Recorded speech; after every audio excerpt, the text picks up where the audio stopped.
Kakaiba ang kontrata ni Dinwiddie sa Lakers, ang sama pala ng trash talk ni Green kay Durant, at Warriors plano sa dalawang open roster spot mautak.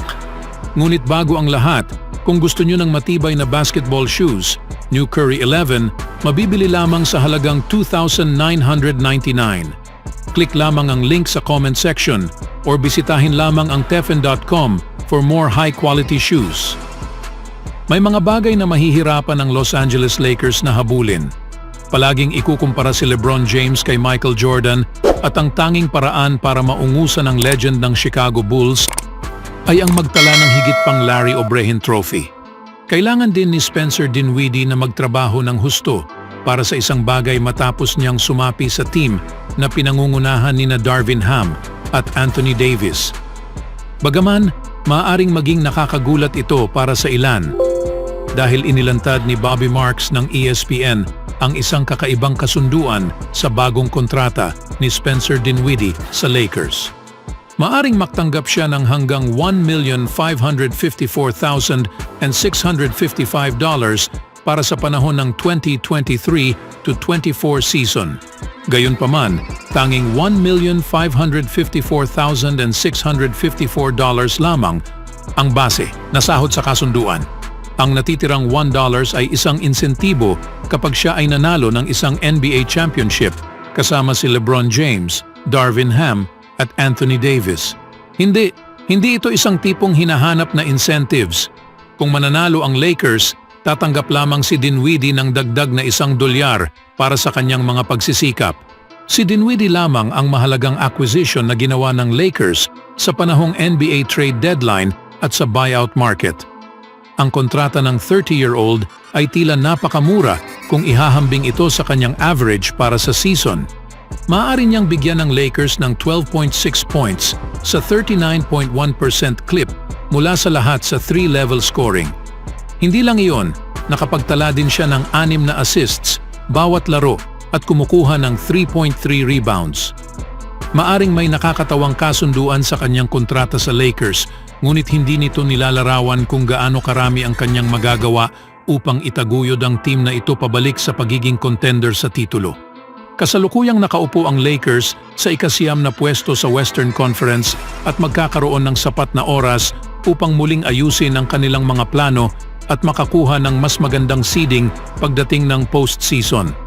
Sa ibang balita naman, hindi madaling pakitunguhan si Draymond Green dahil ang former Defensive Player of the Year ay maaaring maging bastos sa mga kalaban habang sinusubukan niyang pumasok sa kanilang mga isipan sa pamamagitan sa kanyang mga salita at kilos. Naging successful ito sa laro ng Warriors laban sa Suns kung saan nasaksihan si Draymond na nakikipag-usap ng masama kay Kevin Durant at Jusuf Nurkic na nag-udyok din kay Devin Booker na makilahok. Sa katunayan, ito ang naging sagutang salita nila sa panahong laban. Draymond Green. Jusuf Nurkic. Ang agresibong laro ni Green ay nagdudulot ng isa pang foul na nag-udyok kay Devin Booker na magpadala ng ilang salita kay Green. Devin Booker, Draymond, umupo ka na.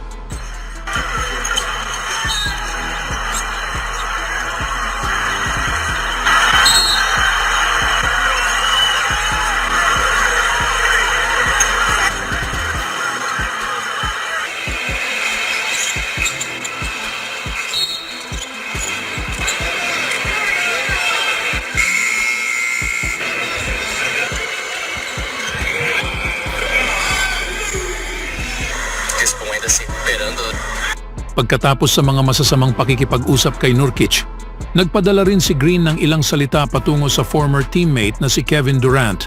Pagkatapos sa huling posisyon kung saan pinigilan ni Draymond si KD na makuha ang bola para sa isang himala, nilait ni Green si Durant.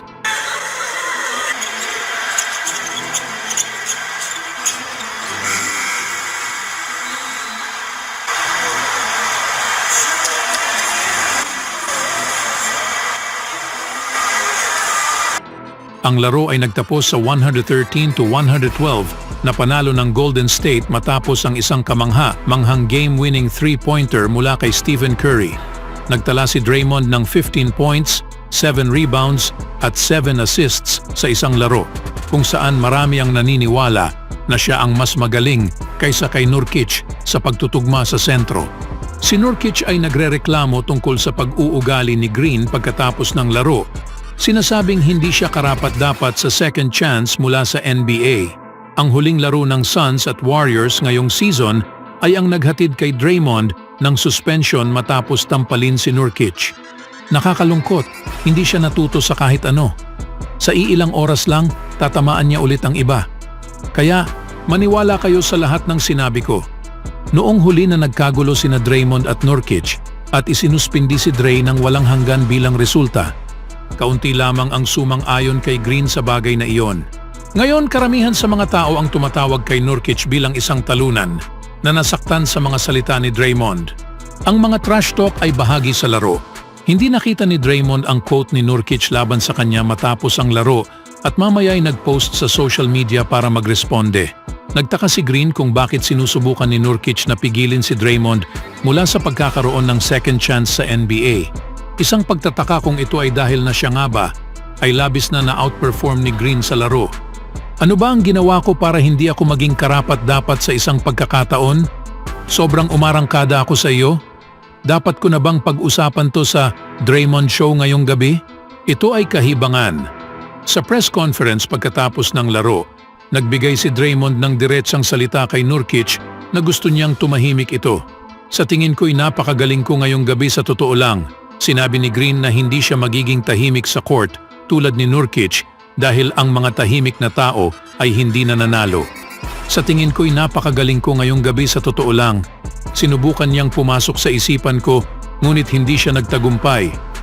Kung gusto niya akong maglakad ng tahimik tulad niya, hindi ko gagawin yon. Kaya akala ko'y napakagaling ko ngayong gabi. Pwede niyang ituloy ang paggamit sa parehong istilong ginawa ko sa laro at gamitin niya ito sa pag-alis niya rito, ngunit ang lahat ay hindi gumana sa kanya. Ang Suns at Warriors ay magiging isang kahanga-hangang pagtutugma sa playoffs, ngunit hindi malamang na magkakatagpo ang parehong mga team sa maagang yugto sa playoffs. Ang Phoenix ay kasalukuyang nasa number 6 sa West, habang ang Warriors naman ay number 11. Maaring pagdaanan ng isang play-in matchup kung ang Golden State tatalon sa Utah habang ang New Orleans o Dallas naman ay tatalon sa Phoenix at ipadala ang Suns sa play-in tournament.